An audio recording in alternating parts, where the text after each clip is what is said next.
Hello, everyone. Welcome to another episode of Film Seizure. My name is Jason Oliver, and I am joined by two fine fellows, Jeff Arbuckle. Yeah! That's what that kid says a lot. He does. Hi. It can't be. And Chuck Moore, hello. Hey, how are you? Cool. Hello. Awesome. I can tell you guys are ready to chat. I'm ready to go. I can tell. There is excitement in the air. We are on our third week of 80s kid fantasy flicks. That's fair, right? 80s yeah, I mean, asterisk next to that for next week.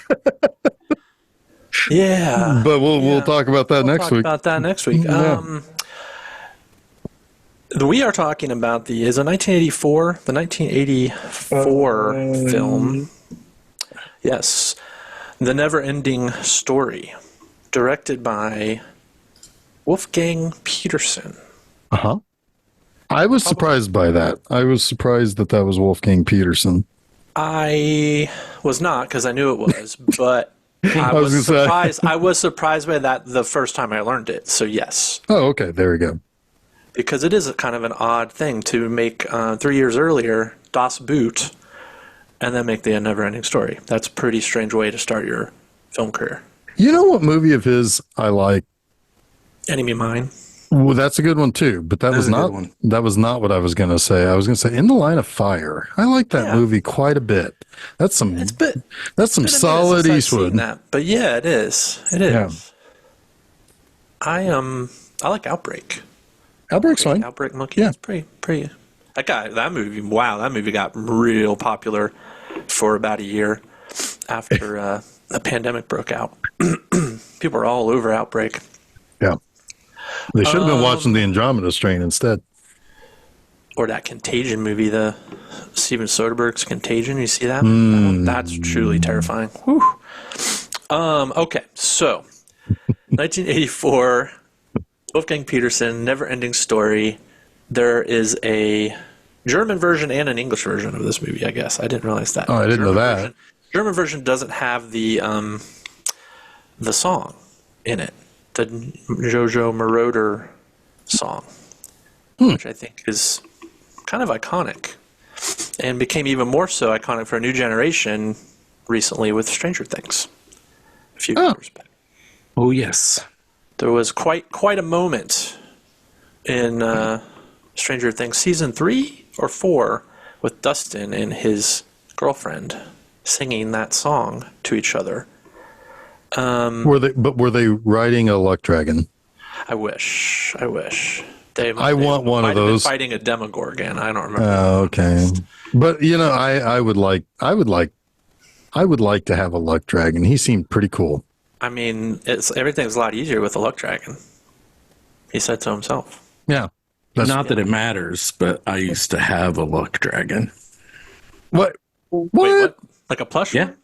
Yeah. Oh, that's badass. I never saw Neverending Story plushies when I was a kid. It might have been a little plastic. I just remember having one. A little. Oh, that's awesome. A little guy. I think this is probably a good place to say this.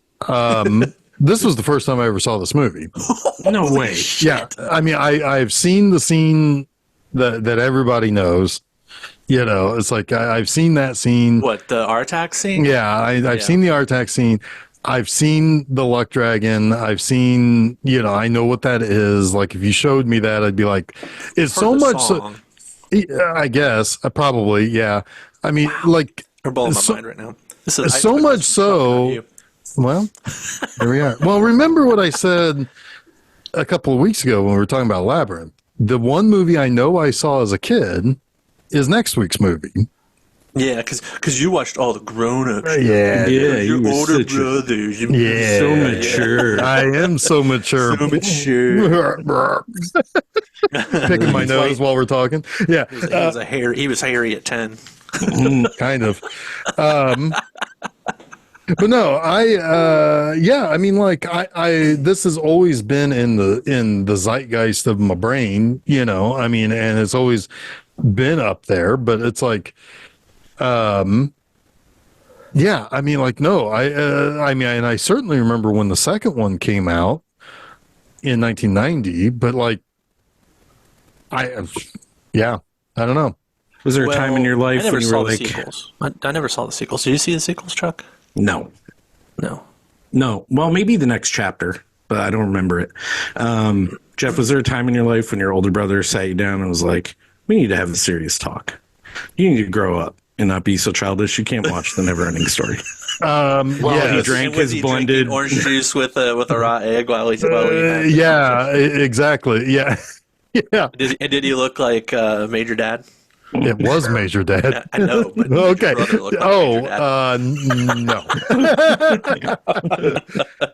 If it was Jim, it'd be more like Jeff Lynne. It's like, wow, Jeff Lynne's telling me life lessons. So your life was similar to this kid's, except you didn't run into the book owner or the bookstore owner who's like, you don't want to read this one. No, and if that motherfucker has nothing to do with Jeff because Jeff only read comic books. Yeah, I know. Fucking Treasure Island. And I would have been like, I have 186 comic books, motherfucker, and I'm going to slap you. Like, be gone!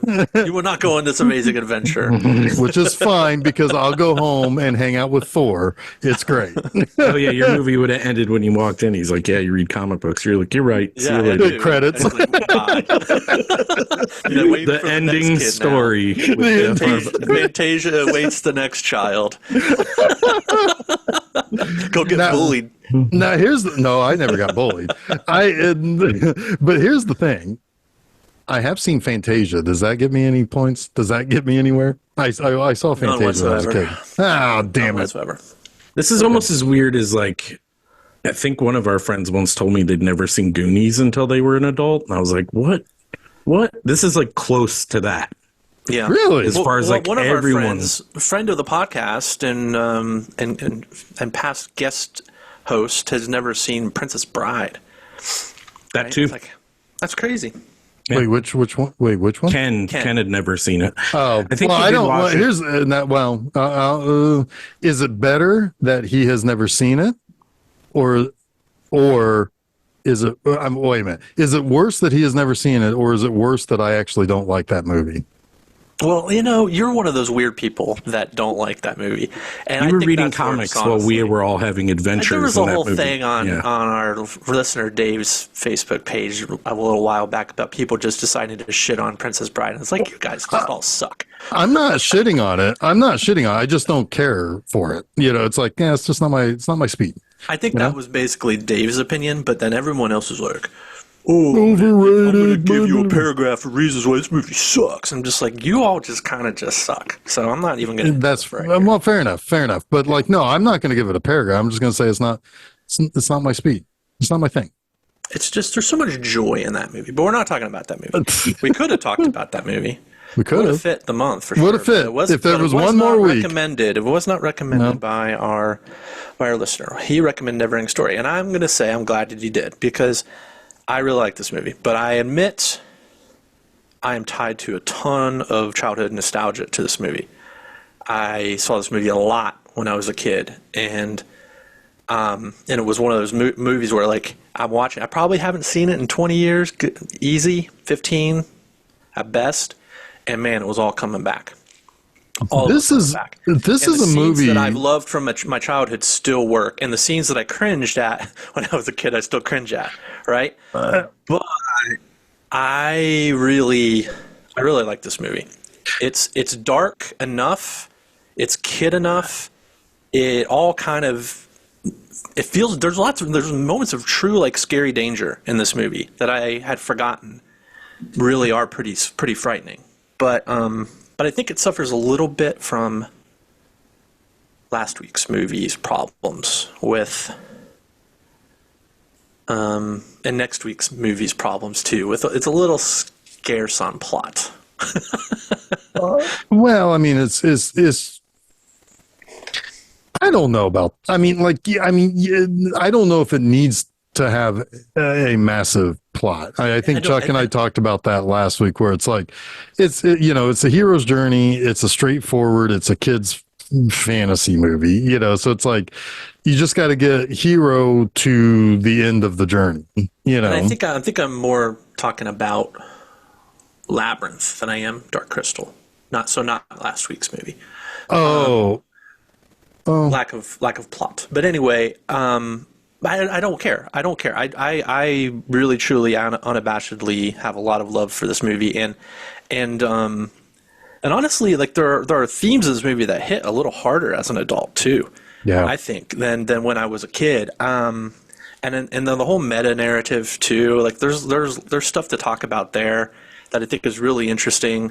So yeah. Anyway, that's where I'm coming from this episode. A lot of nostalgia, and I still quite like it.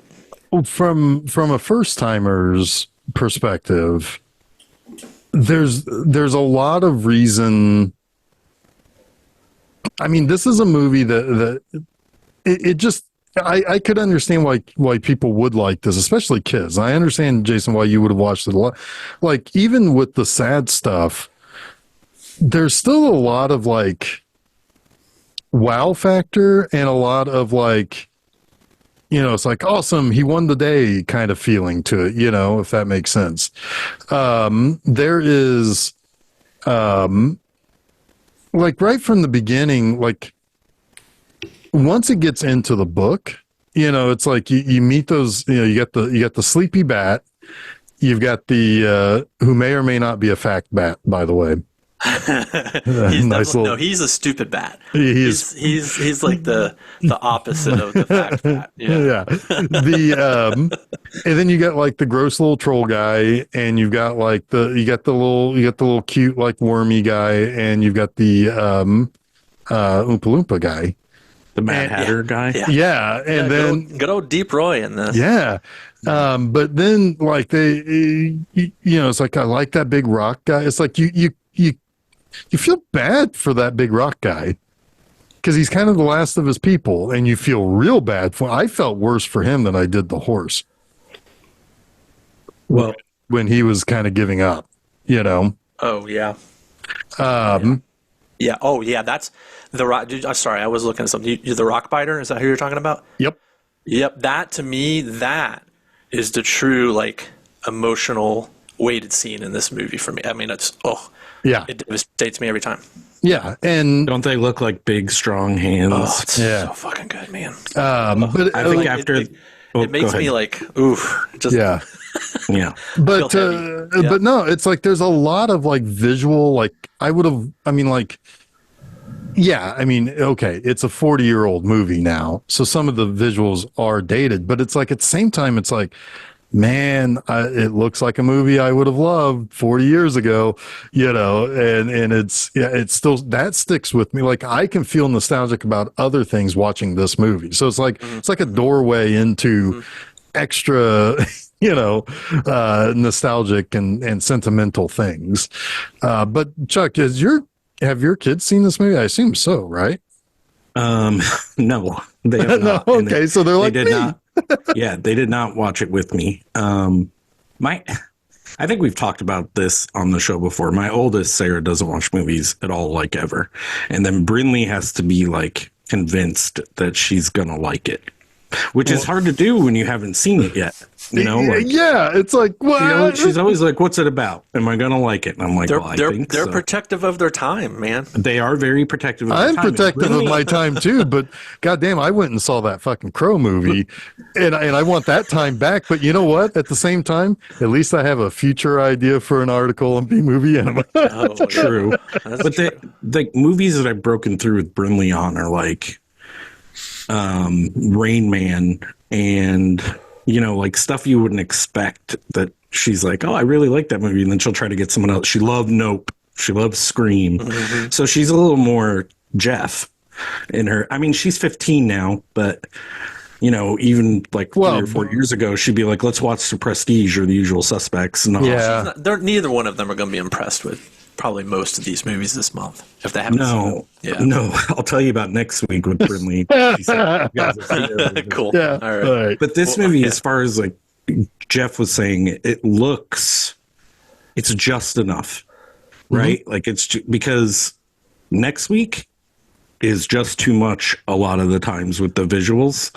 Like, I don't know how to. We'll talk about that next week. Well, next week is that's just all there is for me. Well, that too, that too, but it's very visually overstimulating. Next week at times, but this week is like the rock biter looks great for a rock biter from 40 years ago, and like, you know, the big turtle looks pretty good. Yeah, I like the big turtle. Fuck yeah, it does. Yeah. That could be right out of like Zardoz. The apathy.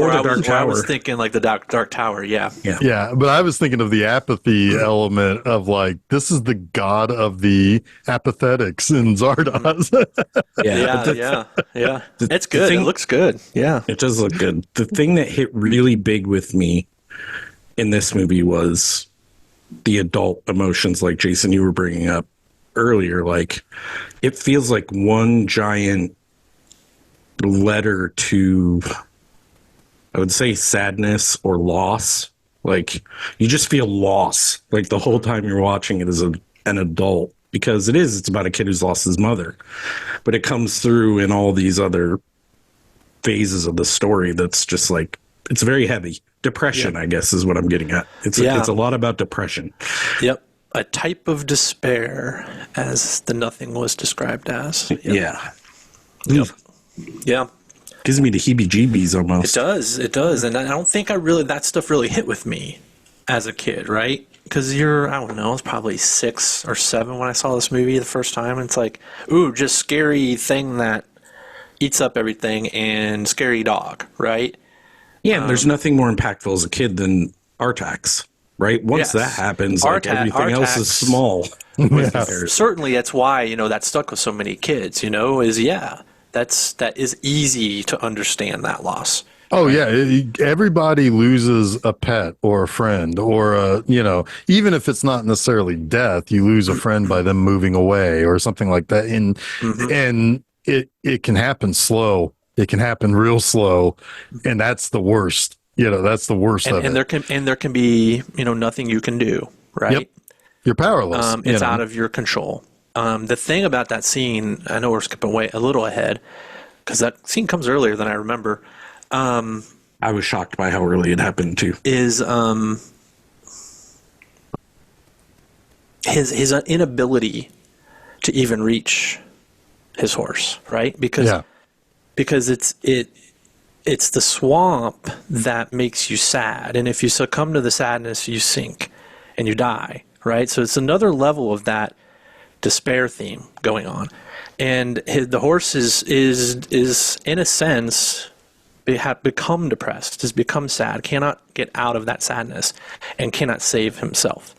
And nothing that Atreyu or any of his horse friends or anyone could do anything about that, right? If only that being can bring itself out of it. And that's such a poignant just snapshot of what it would be like to be depressed or to be a friend of someone who is depressed, right? Especially if that friend were to take their own life. It's heavy as fuck as an adult, that scene. Yeah.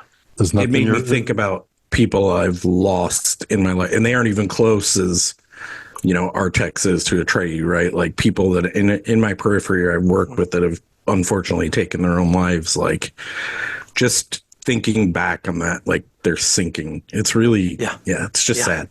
It is. Yep. I don't mean to change the mood here, but I do love that you said nothing his horse friends could do. And I'm like, my mind exploded into what that could mean. And I just, like, if I look like I shut down for a second there, guys, I'm sorry, but I was like, were other horses coming and trying to help?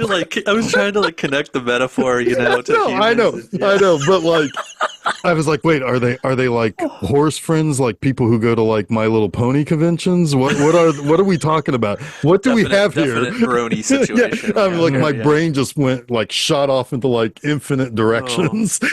All at once. Friendship is magic. Well, it wasn't in that. It wasn't in that swamp of sadness, though. No, it was not. Oh, okay. Now, one thing I did have a question. I don't mean to be snarky about this, but I did have one question about that swamp of sadness, or sadness swamp, or swamp of sorrows, whatever. I mean, Atreyu's pretty bummed out, Yeah. So it's like, yeah. why is he not sinking? I know. Is it a different type of sorrow that he's sad for the horse, not for himself? Maybe. Yeah.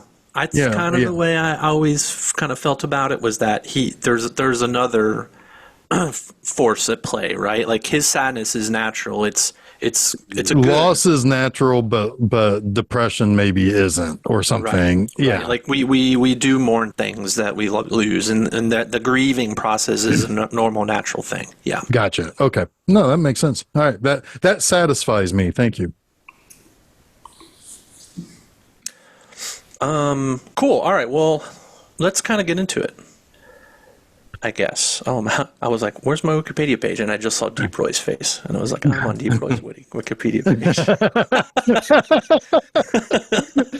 I do like that this is the most expensive at the time, the most expensive film produced outside the U.S. or the Soviet Union. I didn't know that.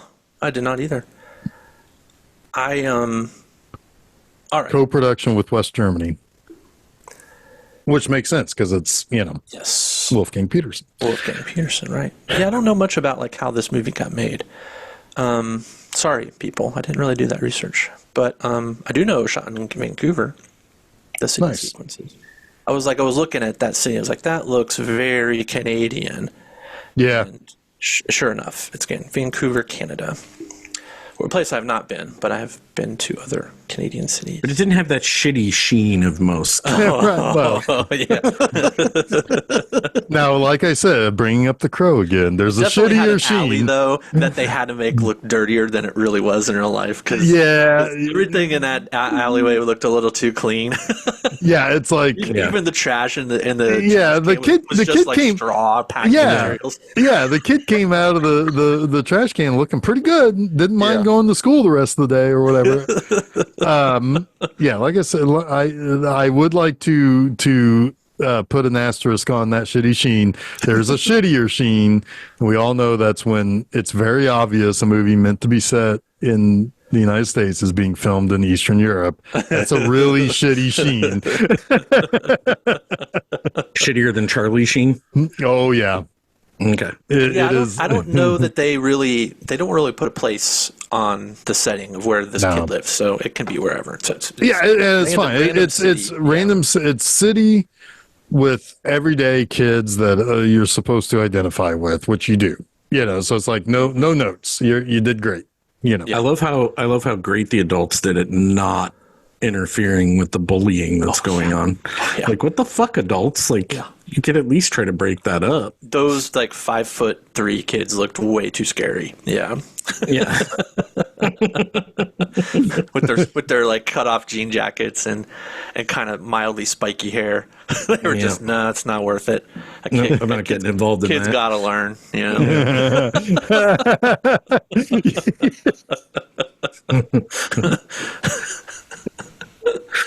Hey man, there's no experience like life experience. Anyway, as you said, it's like kid is we meet oh god, what's his name? Bastian? Yeah, Bastian. That's Bastian Balthazar Bucks. Yeah. Whew, that's a fantasy name. Well, it's based on a novel. Yeah. So it's a very novel, kid's novel name, right? Which I never read the book. Gosh, you've done no research for this. I did no research for this. No, I've had kind of a week. So, well, you need go right now, read the Neverending Story, and then fly back in with your luck dragon and give us the details. So yeah, he's it's very clear he's got some issues. His mom's passed away. His dad, Gerald McRaney, is like, suck it up, kid.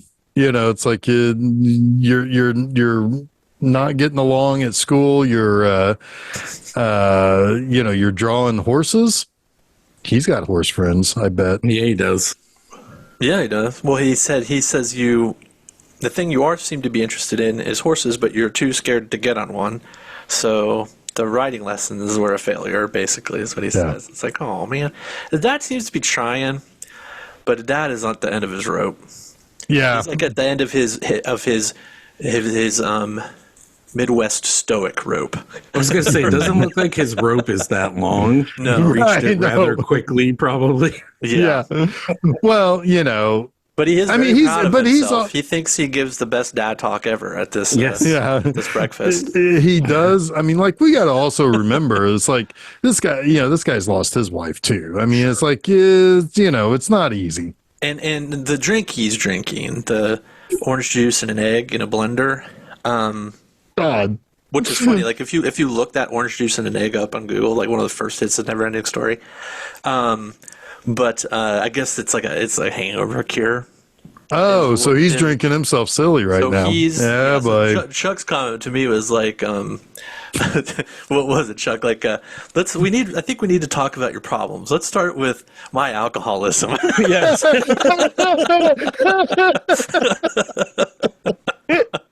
I learned it from watching you, Dad. Oh my Learned it God. from watching you.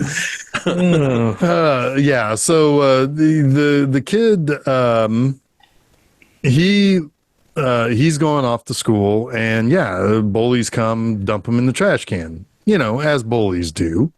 We've all been there. Actually, not me. I've never been bullied. I was never bullied. I wasn't really either. There was one neighborhood kid that kicked me right in the junk when I was like 4 or 5 years old. Oh, there's always the one kid, but like I've never had like roving bullies going around looking to pants me or something. Yeah, right. But there was that. Yeah, I was like 4 or 5 years old. I got just like drilled right in the nuts. And I don't know where that kid ended up. Probably jail. Probably jail. But he wasn't in the neighborhood for very long. I think he was like visiting his aunt or someone, and he just wreaked havoc in the neighborhood for like a week. He was never seen again. He became known as the Charleston Nutsacker.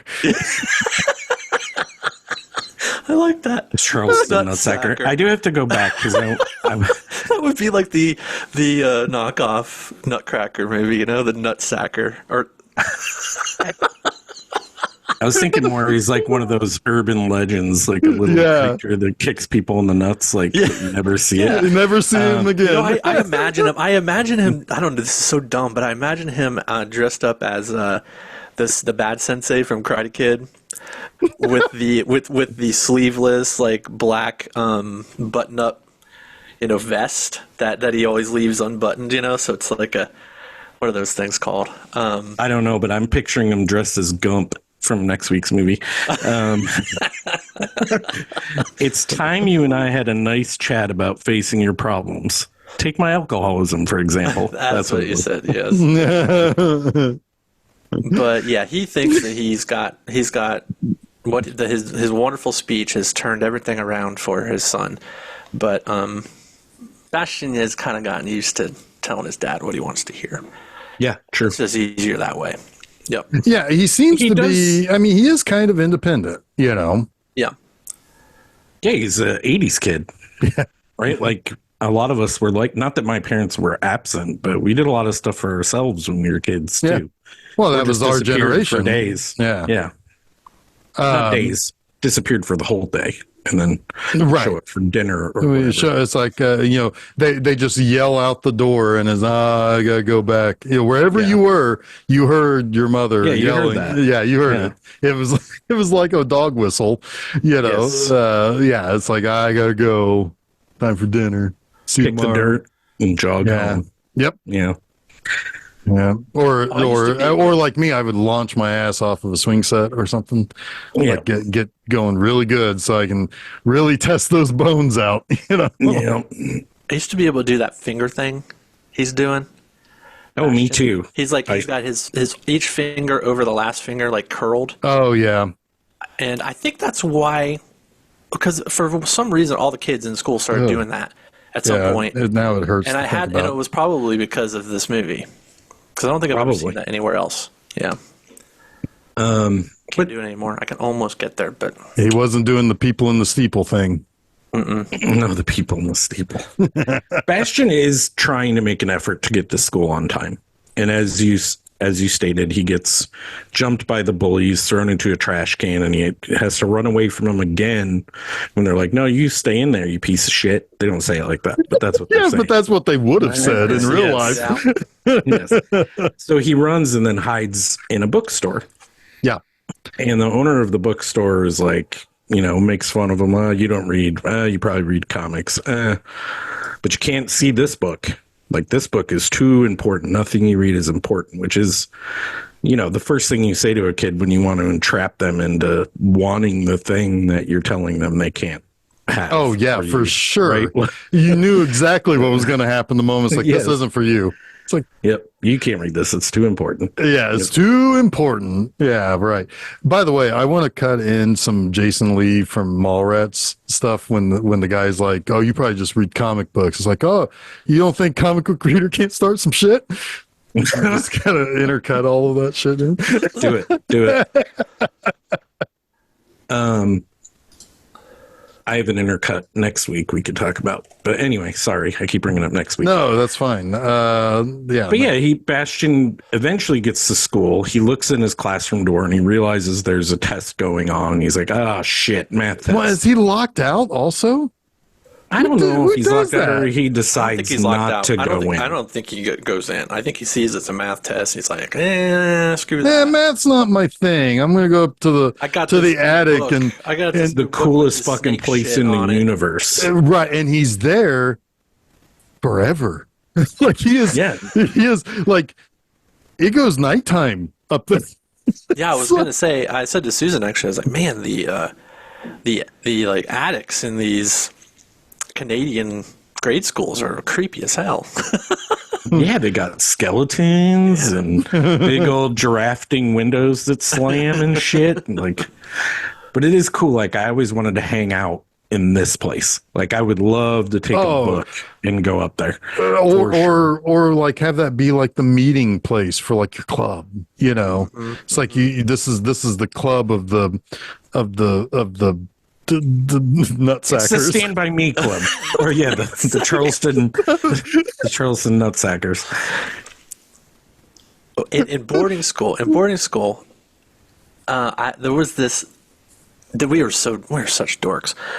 We had just seen Dead Poet Society, and we all decided we wanted to have our own like poetry club, right? Oh, good God, you dorks! We were super dorky, and probably hid under a stage. Well, we did do that. That was one of our spots. But the other spot where we had our Dead Poet Society club was cool. This was at an old boiler room. This building that was no longer in use. You could still get back to it, and behind it there was kind of like a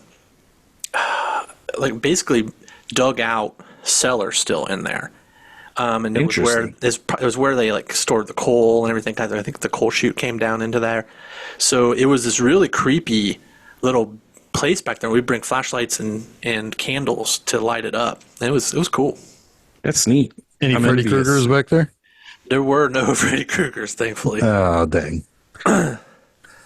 Jason wouldn't be here today if there were. Maybe. Well, maybe. I don't know. Oh. Maybe. Bloody massage machine. All right, I'm in a whole different mind space, dude. I'm sorry, but horse friends fucked me up for the rest of tonight. Sorry. Horse friends. Make sure you mention the horse friends when you send out the post for this episode. Oh God. Okay, Anyway, so the book. He's reading his book. He gets into it, and he starts to read. And what he reads, we see. This did make me think. What he imagines as he reads is what we see. Yeah.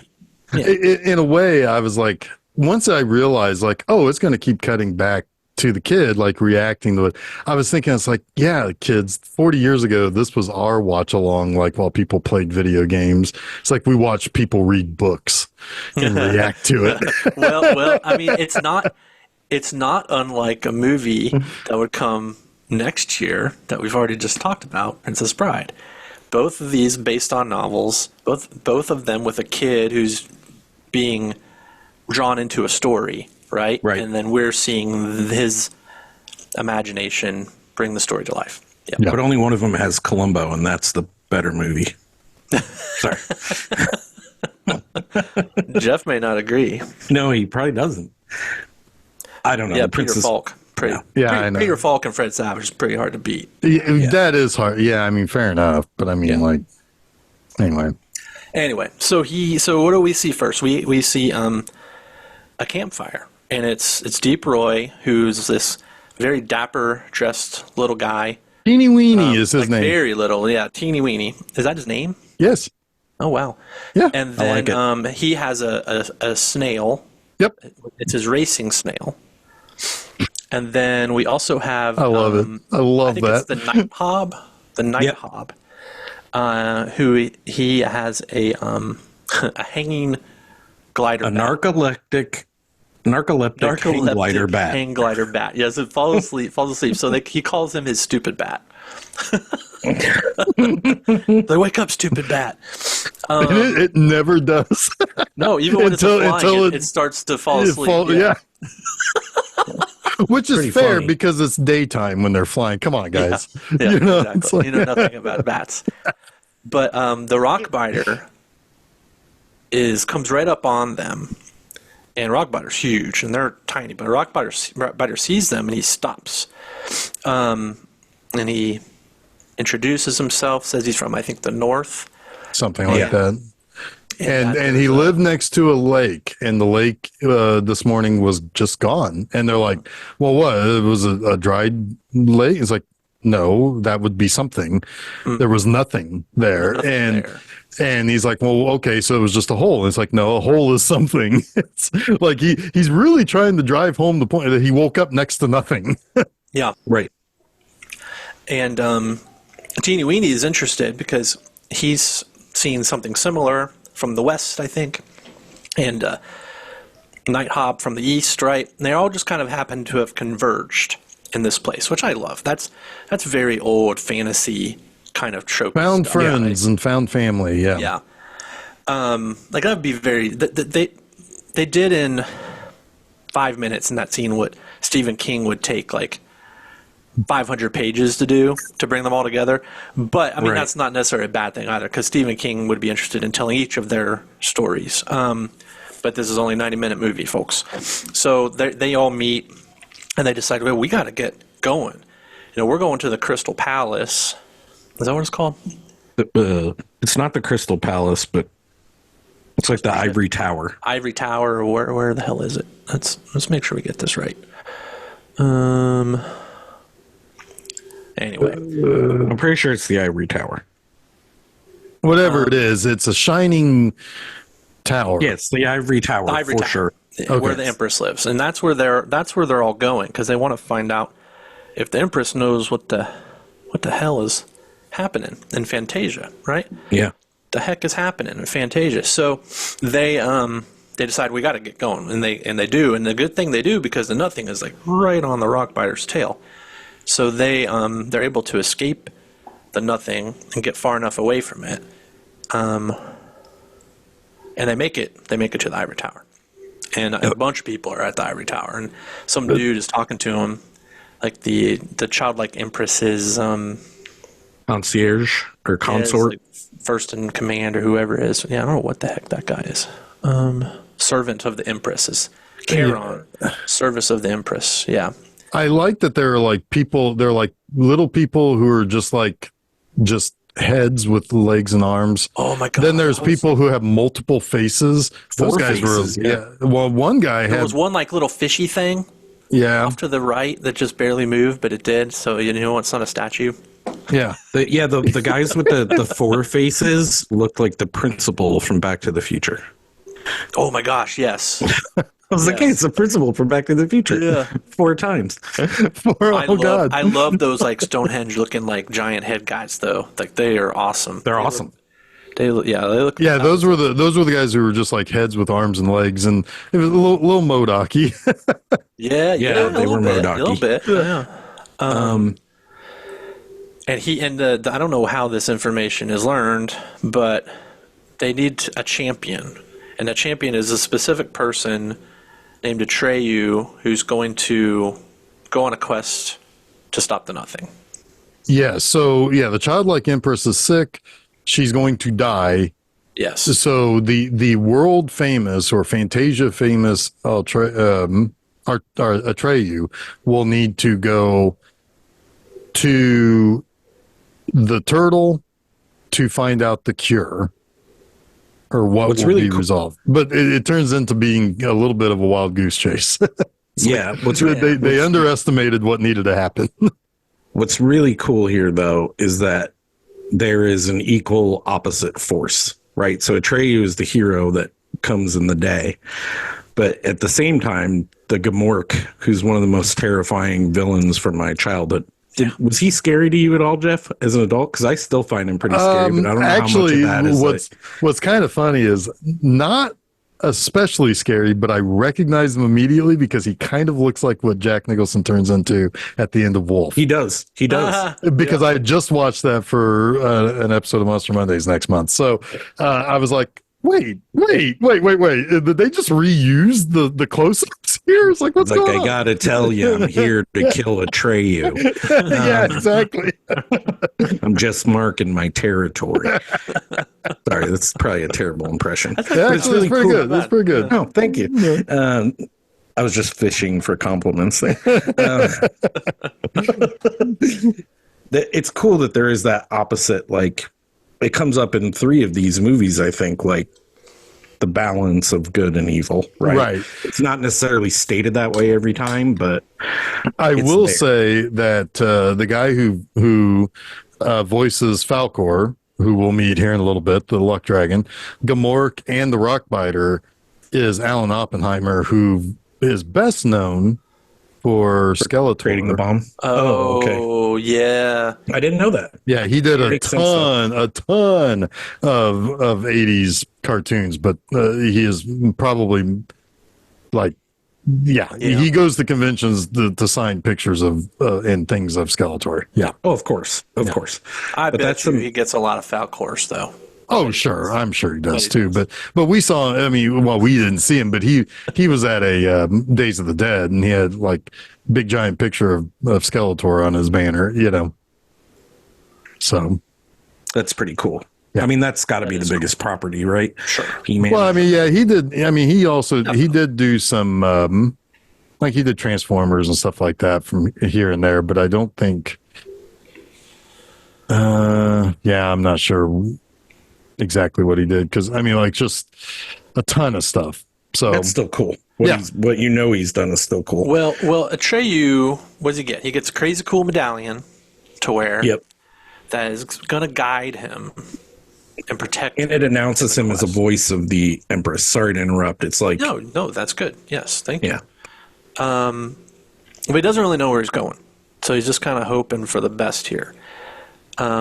Which is kind of an interesting thing, because the random, like the wandering quest in this kind of has like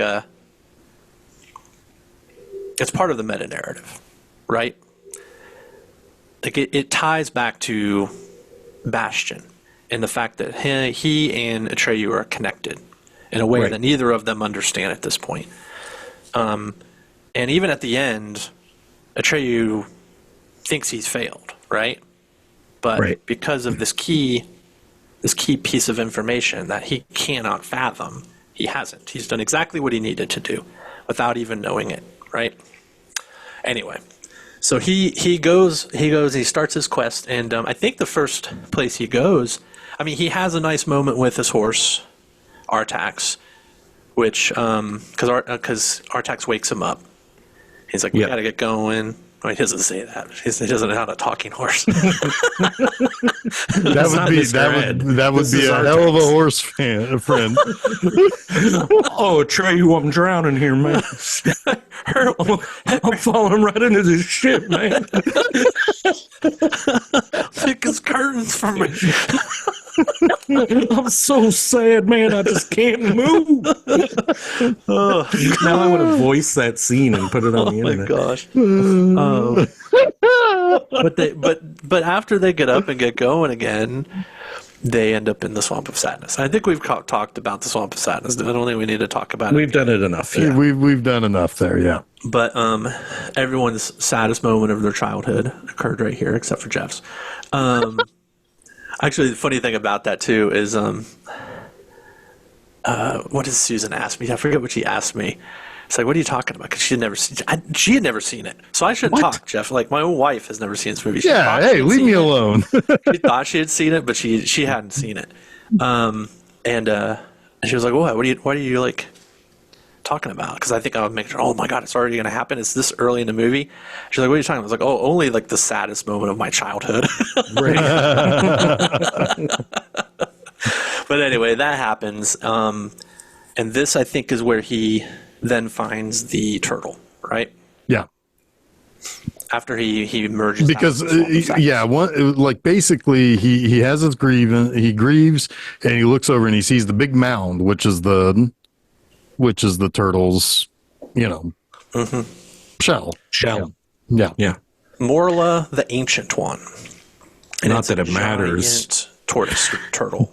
Yeah, she is just not having it, man. Oh, she's funny. Yeah. She's nihilism, right? Yeah. So she's kind of like this. She's right in the middle. She's like, who cares? Yeah. Well, isn't she kind of in the swamp almost? Kind of, yeah. She's on the edge of it. She obviously doesn't care about shit, or she'd probably sink too. Could be. Right? Could very well be. Maybe she's the only creature who can live there. Yeah. Yeah, I mean, she does come up out of the swampy mud. So, well, it's also possible maybe her apathy creates the sadness that sinks you. Could be. That's probably in the book. If I'd done my proper research and read the book, I bet it would be in there. Yeah. I like when we speculate on shit and figure it out instead of knowing it. Yeah. But I like. Hey, you know what? That's. I mean, our show is on the internet. That's what the internet is for, right?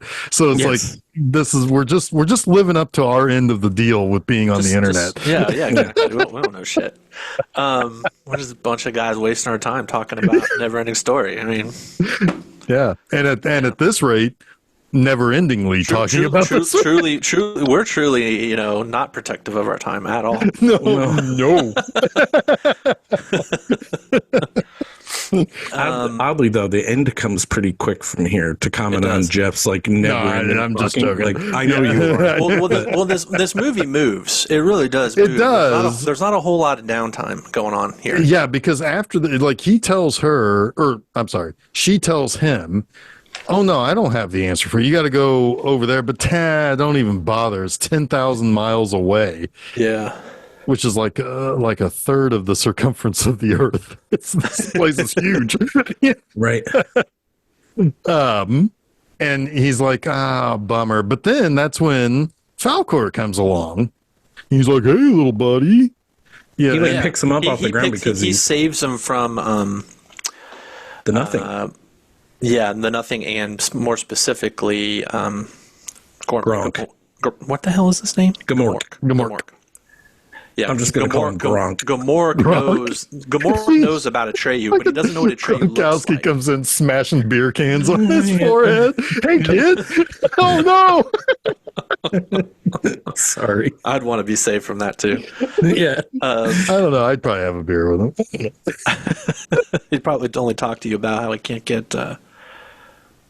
Military insurance. It's like those commercials are a lot closer to my heart than you might think. I really do want it. Why do you look like a luck dragon, drunk?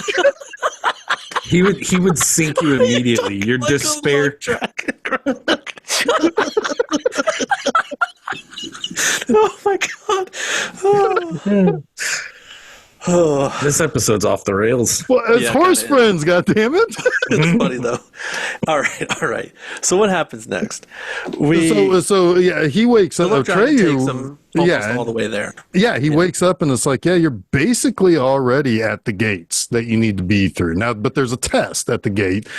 these things are my favorite things. Yes, and no, it's not, and it's not favorite. because of the big boobies. Not the big honkers on the things were nice, but that's not why it's my favorite Is thing. that the nudity that is in this movie? Yeah. It just hit me because they say that it says nudity is in, and I was like, I don't remember nudity. Oh yeah, it's cold wherever wherever those sphinx are. Yeah, sphinx tits. All right. Yeah, but anyway, but like, no, I love the idea that it's like it can sense your doubt Yeah. in yourself, and so, and then like the whole time, because when the knight was trying it, and we've skipped over the gnomes. We'll come back to the gnomes, but when the knight was trying it, I was like, bro, you're on a horse, just go right through it. You're boom. You're through. But no, he has to get off the horse. He has to think about it. He has to walk slowly. He's got to protect him. And then he gets zapped by like eye beams. It's fantastic. I love this segment. And I love when they return too, because then you get the prize for arriving at the true oracle. I like what the gnome says. He says, "Here comes one that looks fancy." Because he's like wearing like a suit of armor. Yeah. It's like, let's see what he really thinks of himself. It's like that. Engiwook and his wife Urgle, I think. They're like the two tree people from The Princess Bride. 100%. I always mix them up with Billy Crystal and his wife. Have fun storming the Sphinxes. Yes. They're interchangeable in my brain. Yep. Yes. Yep. Yeah. But yeah, I do like the characters in general because I love how they kind of like, it's like they both think what they provide Atreyu is important, and they both relent to the other by saying, it's like, oh well, it's like, yeah, I can give him some soup. He's going to need that right now. He doesn't need your information right now. And he's like, okay, well, whatever, and he just kind of like sulks off, or like just lets her do her thing. This is the scene that has the best line in the movie also, in my opinion. To the winch, wench. Yes. Yes. Yes. It calls his wife winch. I wrote that down in big letters. It's so good. But I was going to say in a comment to yours, Jeff, on the knight being on the horse, I can't tell if you were being facetious or not, but I think you would get shot no matter what if you had doubt. I don't think you can escape that laser, even though Atreyu does. I don't think he does. I think it's the fact that he believes in himself that gets him away from it. Yeah, I think he would have. They would have got him if he didn't. Yeah. But in that moment when he runs, he believes in himself. Yep. Yes. Well, so maybe here we go. Forget about reading the book. I think is it in comic book form? I'll read the comic book, but here's. I'm sure somewhere along the way has been. Yeah. But one thing I wonder also is that they shoot regardless. It's not testing, but like it's not testing if you believe in yourself. It's testing your gumption to go, to do the thing. You know what I mean? It could be that simple, but it still comes down to your belief, right? Like, can I escape these things? Yes. You have to. So it could be as simple as it fully in your brain that you can escape it. Yeah. Regardless. Okay. Yep. That's the way I read it. Anyway. Yeah. I mean, I just think, it's like, I was just thinking, it's like, oh, okay, well, it's like maybe, hesitation is more of as opposed to, right. You could do it fully believing in yourself. Literal or figurative, right? Yeah. Like it works both ways. As a kid, you understand the hesitation is what costs you. Yeah. Yeah. Because really, if you think about it, if you really kind of think about it, it's like everybody will be scared of something at some point, right? No matter how brave you are, you're still going to be scared of the hordes coming over the hillside to in battle, right? But it's the hesitation of not hesitating or just diving in and doing the best you can, right, is what really tells you what you are. The belief that you can succeed, that you can overcome. Yeah. This was always my favorite sequence in the movie as well as a kid. Like everything up from like meeting the gnomes, observing the knight, to then Atreyu being like, "Well, I'm going to do it." He just decides to go do it. Yeah. Right. Yeah, because he thinks it over for a second, and then he's like, "I'm going." He's like, "I got this." Whoa, yeah. And he goes and does it. Well, I mean, maybe if anyone should be the one to do it, it should be him, right? Maybe he's also imbued with some of that. I am the last hope for Fantasia, right? So if it not me, who? I mean, right? he is infected with the main character syndrome here. So, I mean, we are following And him. he's got a So, crazy cool medallion given to him by, oh boy, by the we princess. got to talk about medallions here. Yeah. Crazy cool medallions. But he gets through, and then he gets to a it always reminded me of the cave test in Dagobah. Yeah. Right? Because he goes to this mirror, and he. Oh, you mean the literal thing that's in The Last Jedi? Kind of, yeah, Yeah. Okay. Yeah. All right. But he sees Bastion, and Bastion sees him. Yeah. Right. I always wondered exactly how that works. So you see him in his imagination, or is it written? How is it written? But anyway, whatever. It doesn't. Well, I mean, Bastion. Yeah, I mean, Bastion flat out says it's like. I didn't just see that. Right. he sees, like he physically sees it, and he's like questioning himself. Yeah, he's like living in his imagination, and he's almost like in this. Man, I have zero history with anything like that. So, anyway. Nothing hasn't come anywhere to near that idea at all, Jeff. can you? No, no, can't get around that. All right, but anyway, it's a moment where it becomes very clear to everyone that these two are connected, but our two main characters don't quite understand what that means yet. And Bastion is flat out denying it. He's like, this can't be real, even though he was warned. This is a book where the stakes are actually something. Right, and there had been moments, just to briefly touch on this, where he had yelled something and the characters in the book hear him, and he's, so he's alluded to some type of interaction with the book up to this point. But he's still not believing it. Very true. But now if you didn't think if you weren't sure before, you should be pretty solid in your thinking that these two are connected. They're each a side of a coin, right? Yep. And they're back in this to the together. Dark Crystal again. Yeah, kind of. Yeah. So then he makes it to the second oracle. You want to talk about the second oracle, Jeff? Me Sphinx, Jeff does. Well, I mean, yeah. So like they basically explain the thing that is needed, which is the childlike empress does not have a name. Mm-hmm.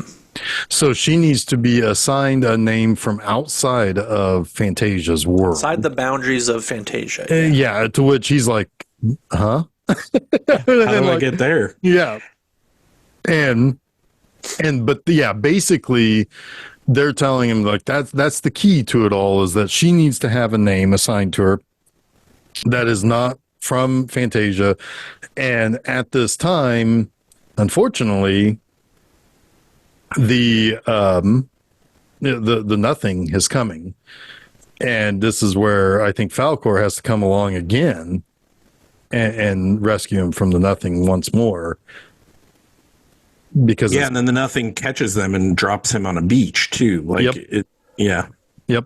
So I mean, we are now, I mean, like basically with the destruction of the Oracle at this point, which I do like that those oracles are more like crystalline in this, like this is the real Oracle, not just the gate, Right. Yeah.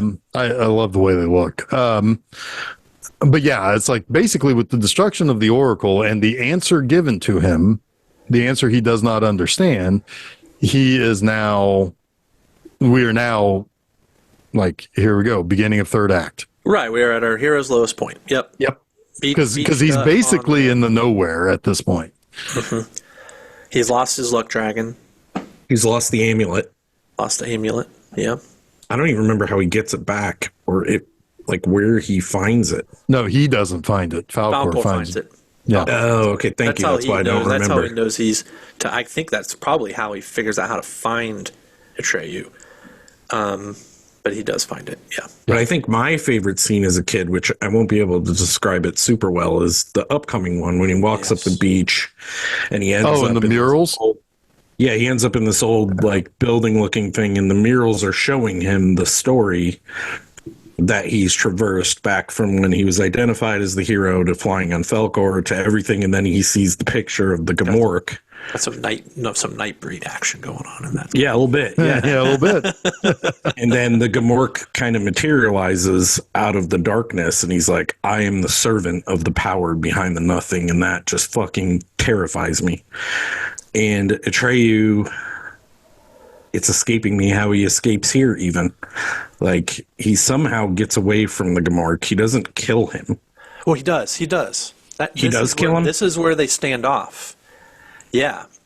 Because well, but before they do, he does explain what the nothing actually is. Yes. It's the erosion of Hopes and dreams. imagination. Yeah. It's basically growing up. It's like, yes, it's the opposite. It's what his father told him he needs to do is what the nothing is creeping in. Basically, what Bastion is supposed to do. Yeah, right. And it's like it's beware the despair, the depression, it's old age, like getting older, like those things start to creep in, and you don't allow yourself to be a child, to think like a child, to have imagination, to think it's a little bit Labyrinth in the ending here. Yeah, absolutely. But it's like where Labyrinth is kind of like, hey, grow up, kid, a little bit, right? This one is like, hey, be sure you don't grow up too much, right? But both of them want you to take parts of your childhood with you. Yes. There's a balance. There's a balance, exactly. Yeah. But go ahead. I don't recall exactly how he defeats the Gamork. I don't know why. Well, no, the Gamork. Well, that's the cool scene, because Gamork doesn't know it's Atreyu.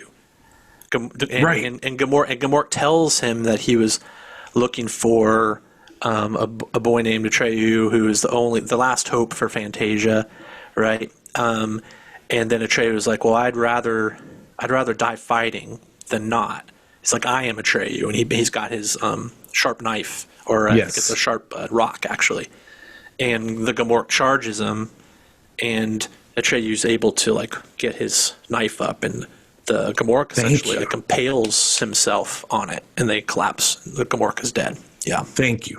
Yeah, because I don't know why my brain chooses to do this with things, but thank you. No problem. And shortly after this is when we see once more the rock eater, the rock biter, and he's basically we realize at this point the other little people he was with are gone, and he's alone.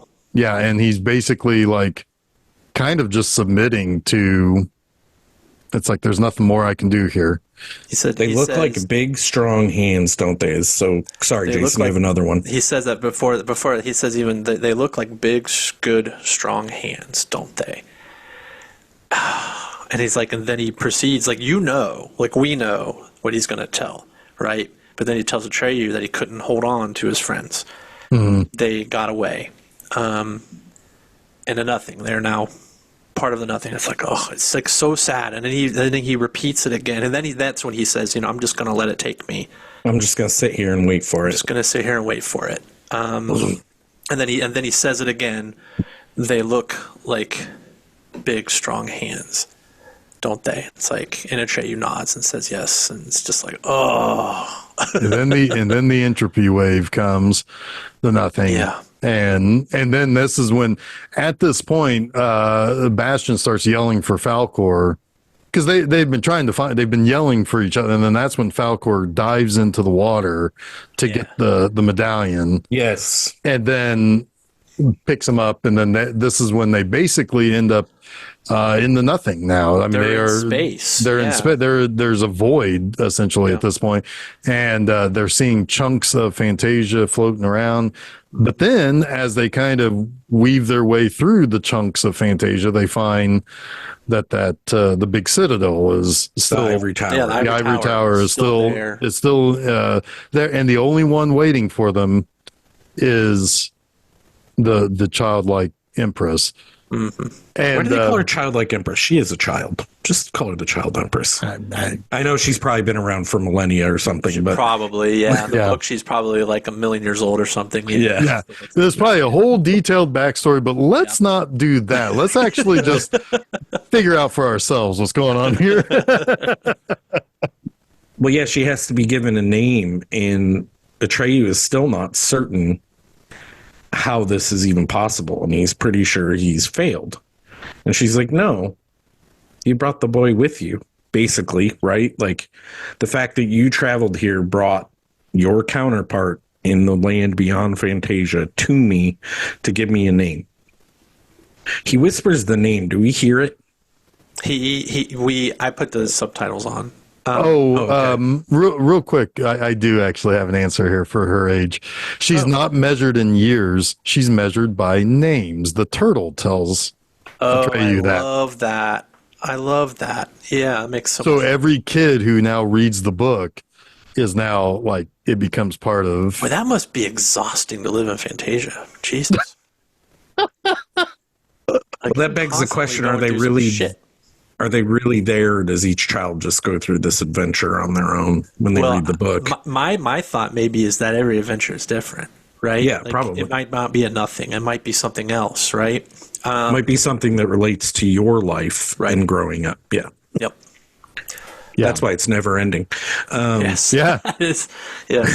But you put the subtitles on. What is it? Because I assume it's his mom's name. Yeah. Moonchild. It's essentially, let's go back to 2001. Let's, a little bit. Yeah, a little bit. But yeah, that's apparently the nickname or the name of Bastion's mother, right? Yeah. She was a little bit of a hippie, maybe. Apparently. Yeah, I guess so. Or her parents were. That's more likely. Is her parents. It's weird that the people in the real world. She ended up marrying Major Dad, which I imagine is the furthest thing from her parents. Anyways. I wonder if the original book took place in less modern times. And well, the book was written in 79, so. I'm just saying, well, yeah, I mean, it could be a hippie name, but I mean even further back to where Moonchild would have been the name of a character who's in a fantasy novel with a kid that's reading. Never mind. Maybe, I don't know, maybe her mom read it. Could have. I don't know. His mom, her mom. Her mom. Whatever. His mom, her mom, their mom. Their mom. Everybody's mom. But he names her. He names her. Yeah. And this restores everything. Yeah. Everything, and he's got unlimited wishes from as well, so he can use whatever wishes he wants. But she cautions him. She's like, because gosh, that little girl puts on one hell of a performance, by the way. Yeah, like it's a very affecting performance, and it's very important that she conveys like the sadness. And I'll never forget her face in my life. Yeah, like I mean, she didn't. Again, not seeing this movie, not having seen this movie, I still. No, if I saw a picture of her, I'd know that's the Neverending Story. Yeah. I mean, it's just it's. But no, there are a couple of things that she made out Heather O'Rourke for this role. Really? Heather O'Rourke from Poltergeist. Yeah. Yeah.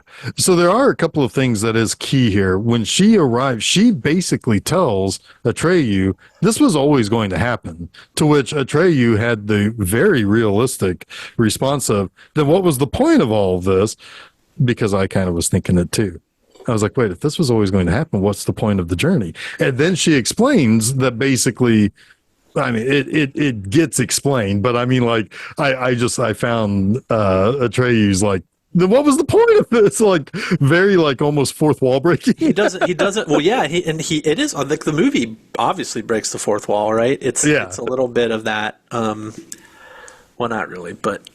Here's where I'm annoyed with this movie, if I could say so. The one thing that bugs me about it, because it is the point of what happens in the other world or Fantasia doesn't matter. It's the growth of Bastion reading the book, right?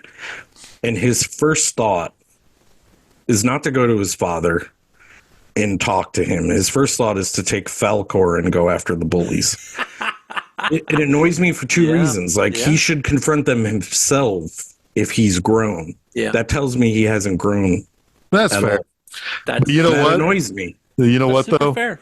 I'm taking that fucking dragon out for a spin, though. I mean, and what's the best thing to do is, like, I mean, at the very least, have Falcor, like, buzz the water and splash the kids or something, you know? Like, I don't know. But that's fine, but I would have liked to have seen something from Bastion, like some growth from like him. Real growth. Sure. Yes. Sure. Yeah. Yes. I'm with you on that. I really am. Yeah. That's a very good point. Otherwise, the movie, I fucking love it. I still love it. I will probably love it for the rest of my life. Yeah, I want to make my kids watch it. Maybe they'll like it more when they're older. I don't know. Maybe they'll like it less when you make them watch kids, if they have kids, you know? Yeah. it. Yeah. No, the other thing she does though is like once the name is given and basically the whole world at that point fades away, and Bastion and the now grain of Moonchild, sand. yeah, she's like, here's the, this is all that's remaining of Fantasia, and he's like, that's so, it's like, yeah, but within that there's, it's like, this is Infinite. It's infinite. Yeah, I mean, yeah. So, but yeah, and so she basically says that it's like, yeah, the imagination. And it's the imagination. The imagination is infinite. Fantasia is infinite. Yeah. Yeah. And she's like, okay, here's your wishes, and he's like, all right, let's hop on that dragon and let's go. I like when he initially says, well, I don't know what to wish for, and then she gets sad again, and she says, well, then Fantasia is doomed. Yeah. Right. Like a wish is imagination. Right. Yeah. It's bringing forth an idea, and you have to come up with something. Again, this kid, all he can come up with what was already there. Like, come on, Bastion. Yeah, but the good news is though, it's like we can all feel better though, because hey, everybody comes back. We get to see everybody. Artax is just doing great. He's doing great.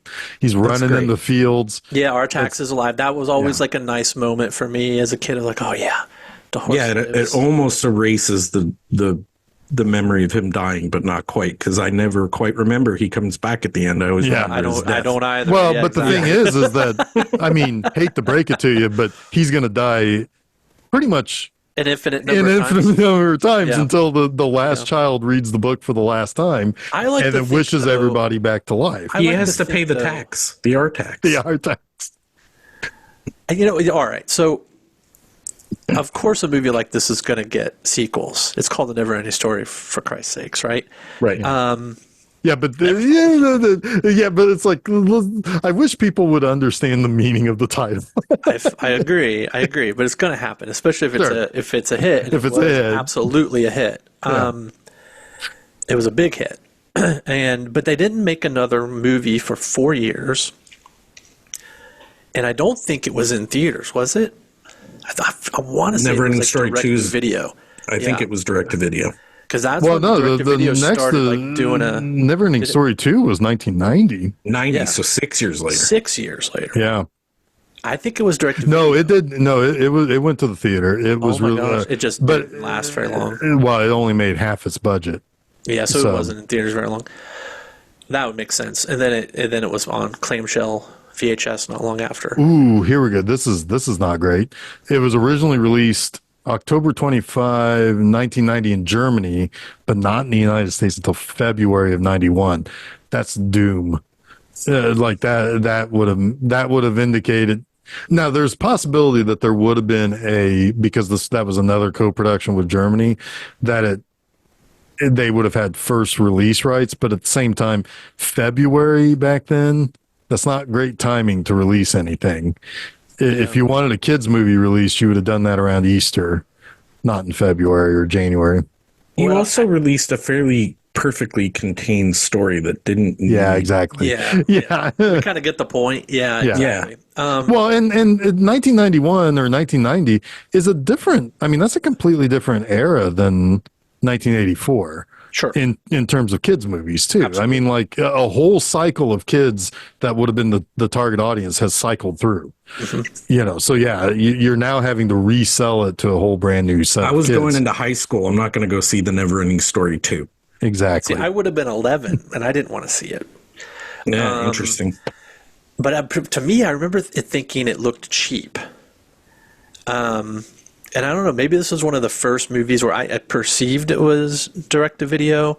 Like, I remember there were like direct-to-video Aladdin movies, Disney's Aladdin movies, that I was like, that just seems like it's probably not going to be good then, right? If it's not good enough to go to the theater, then it might just not be very good, right? And that's when I started getting the realization of of different formats for properties and the quality level, right? Right. But anyway, I never saw it. I think it's probably the thing it's most famous for is it was Jonathan Brandis who was in it.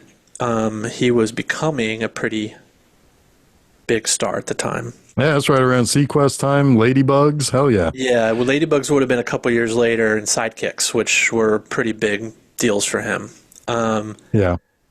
Yeah, but no, I never saw it. But I watched a trailer after watching Labyrinth, and after watching Neverending Story this last time, and honestly, it looks like I don't know. I mean, it doesn't look as cheap as I thought it looked when I was 10 or 11. It probably uses a lot of the old sets and puppets. Maybe they were in storage or something, but it looks okay-ish.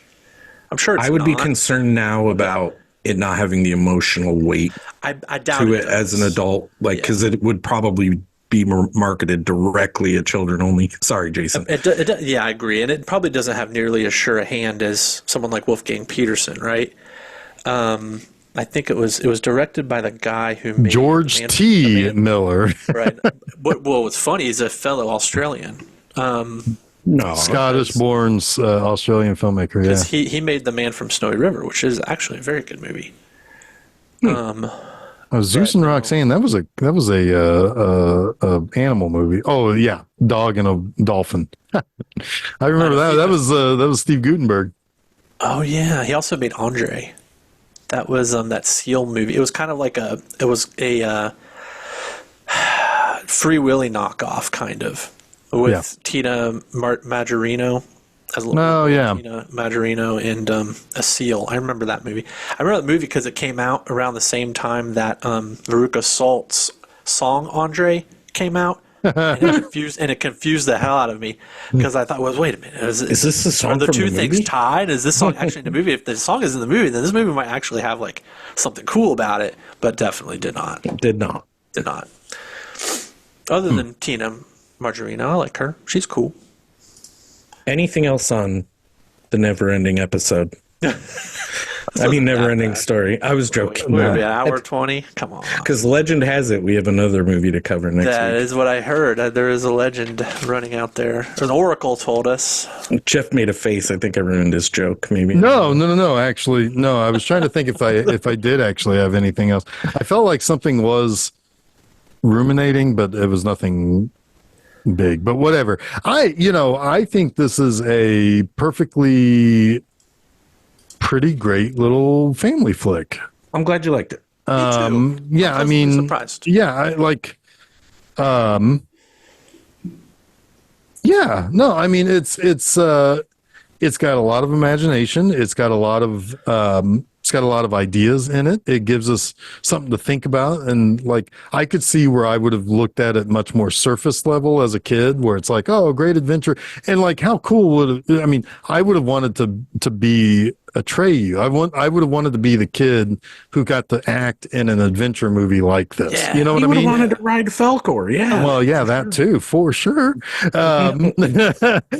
Right now, I would. If he came along, he's like, "Hey, Jeff, buddy, you want to go for a ride?" I'd be like, "Fuck yeah, let's go." Hey, Falcor, why do you talk like Rob Gronkowski?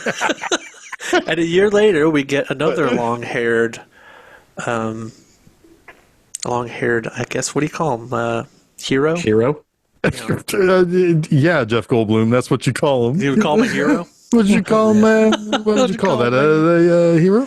Jason's into entropy. Yeah. Yeah. But anyway. it's kind of funny because we got Tom Cruise next week, who looks a lot like Atreyu. He does kind of, and I cannot believe that the movie we have next week came 2 full fucking years after Risky Business, and he looks 10 years younger. Well, did he shoot it earlier? No. Maybe? Like, was post-production on this thing like a long time? No. Did it take them years to get Tim Curry? No. All right. He really loved running around in his underwear. His little tunic. Yeah, so he's like, I will always show my legs in every movie. Yeah. Yes. Anyway, let's save it for next week. So anyway. That's a little teaser for next week. Oh, there's a lot of teas going on in the T Cruise world. Anyway, so next week, September 25th. I selected this to go last because I thought, well, we got Tim Curry in devil makeup. That'll lead us into October. That's probably all right.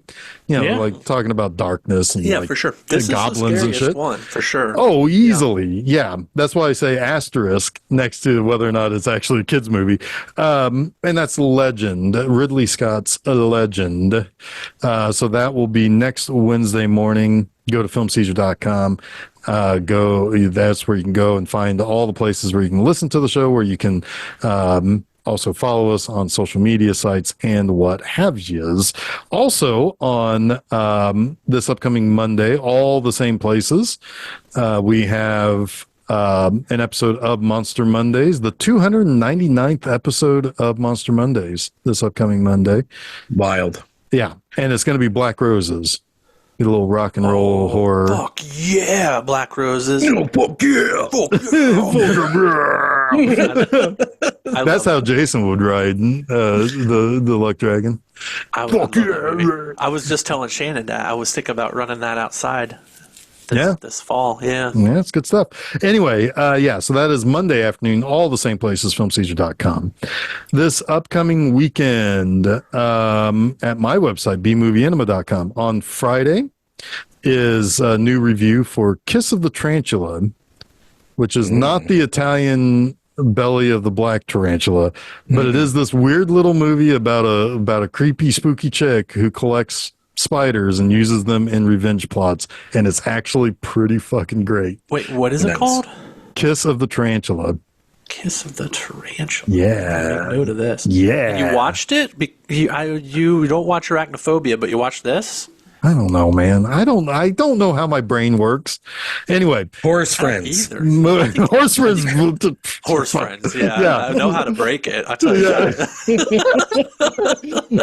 And this Saturday on the new episode of B Movie Anima, the series, it's a movie called The Beatniks, but it's very easily mistitled because there is no beatniks in that movie. Anyway, so that is what's going on this weekend.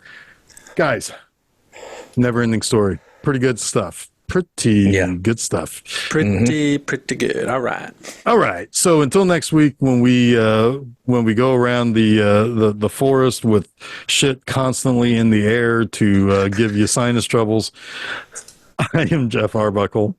I'm Chuck Gamork. I'm Jason Oliver, and you have been listening to Film Seizure.